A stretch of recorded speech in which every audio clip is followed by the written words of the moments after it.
هل يحتاج جهازك إلى إصلاح؟ نوفر تشخيصا مجانيا بدون مكالمات أو تنقل. نستلم الجهاز من باب منزلك ونعيده إليك بعد الانتهاء. قبل الإصلاح نرسل لك تقدير التكلفة ونبدأ العمل فقط بعد موافقتك. خدمة بسيطة وشفافة واحترافية.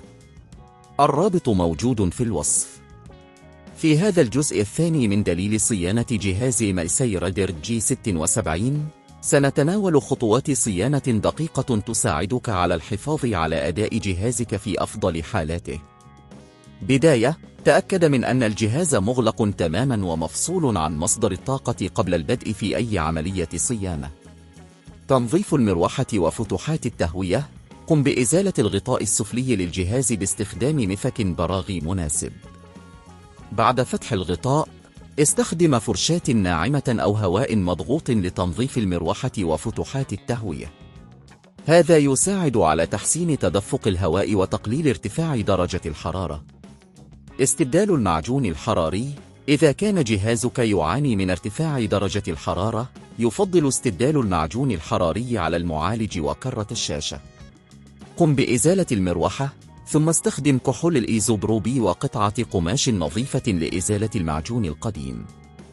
ضع كمية صغيرة من المعجون الحراري الجديد ووزعها بالتساوي قبل إعادة تركيب المروحة.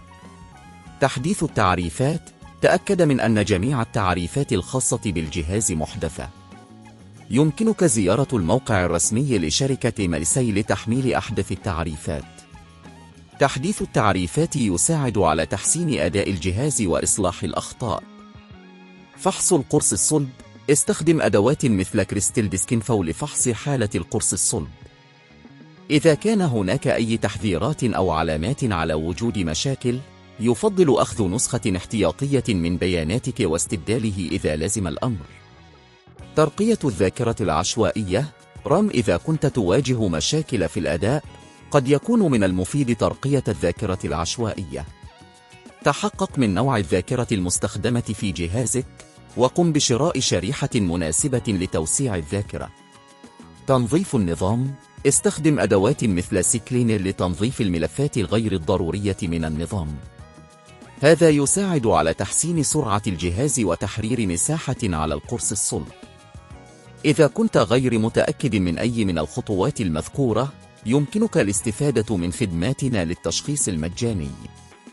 نحن نقدم أيضا خدمة الاستلام من المنزل، مما يسهل عليك إرسال جهازك إلينا بدون عناء. بعد إجراء الفحص، سنقوم بإعطائك تقدير التكلفة قبل البدء في أي إصلاحات، مما يضمن لك الشفافية والثقة في خدماتنا. من خلال اتباع هذه الخطوات، يمكنك الحفاظ على جهاز MSI Raider G76 الخاص بك في حالة ممتازة وضمان أدائه العالي في جميع الأوقات.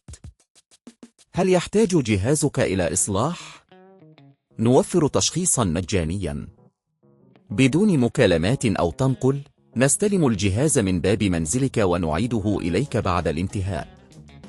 قبل الإصلاح نرسل لك تقدير التكلفة ونبدأ العمل فقط بعد موافقتك. خدمة بسيطة وشفافة واحترافية. الرابط موجود في الوصف.